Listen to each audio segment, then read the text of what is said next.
Shalom Aleichem, on est dans la Mikra Megillah. Maintenant, il y a 4 psukim de Géoula que chacun parmi nous doit les dire, et il faut que le Shaliach Tzibour, le Hazan, lui, il répète, parce que lui, en général, lui, il a la Megillah Kshira. Chacun parmi nous, on a une Megillah qui n'est pas Kshira. Mais là, quand nous, on dit les 4 psukim, on lit de la Megillah qui n'est pas Kshira. Mais là, le Shaliach Tzibour, lui, après qu'on a fini, lui, pour l'instant, il se tait, et lui, il répète. C'est les psukim, c'est Ish Yehudi Aya Beshushan Abira, Balayla Nedena Shnat HaMelech, Mordechai Yatsa Milifnei HaMelech, Layehudim Hayta Ora B'Simcha, Sason V'Ikar, וכו'. Et à Jérusalem, ils disent Ki Mordechai HaYehudi Mishneh LaMelech Achashverosh. Okay. Maintenant, les 10 noms de les enfants de Achashverosh, il faut les dire, de Haman, excusez-moi, il faut dire Benishima Achat. Benishima Achat, ça veut dire avec, excusez-moi, un souffle. Et aussi, Aseret, c'est compris. Il ne faut pas oublier, Aseret Bene Haman. Tout ça d'un souffle. Okay.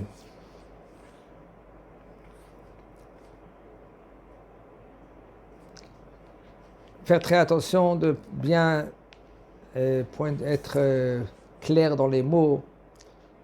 יש נוהגים כשמגיעים לפסוק ח' כופלים ולהשמיד להרוג ולהרוג. C'est-à-dire qu'il répète להשמיד להרוג, après ולהרוג.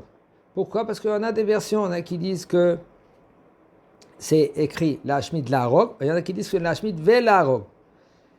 Et aussi Ve'ish lo amad bifnehem. Il y en a qui rajoutent aussi Ve'ish, et ça veut dire qu'il répète.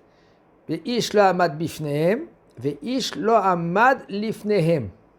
Et si maintenant, après coup, il n'a pas répété, alors quand même il est rendu quitte. Okay. La bracha, la dernière bracha, Ken arav itervenu, dinenu, anochen anikmatenu, va'ishama. המושיע וכולי, וכשמסיים קריאת המגילה לא יברר ברכה האחרונה עד שיגלול il faut en premier bien ramasser la Megillah. Après qu'on a fini de ramasser la Megillah, là on fait la bracha, et il faut qu'il y en a 10 pour dire la bracha.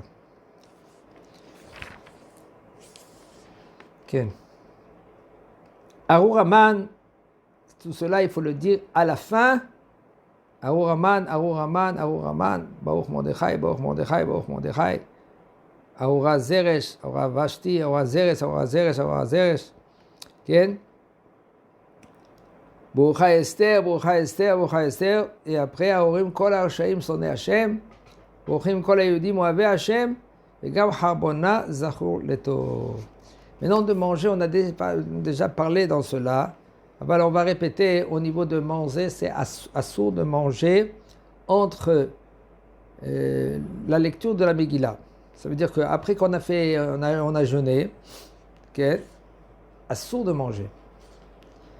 Ça veut dire qu'on doit lire la Megillah sans manger, à jeun, sans manger. Aval, il faut savoir que la halakha elle dit que c'est moutard de manger, par exemple, des fruits ou de manger des gâteaux jusqu'à 54 grammes. Il y en a qui disent 51 grammes. C'est assourd de manger plus que cela.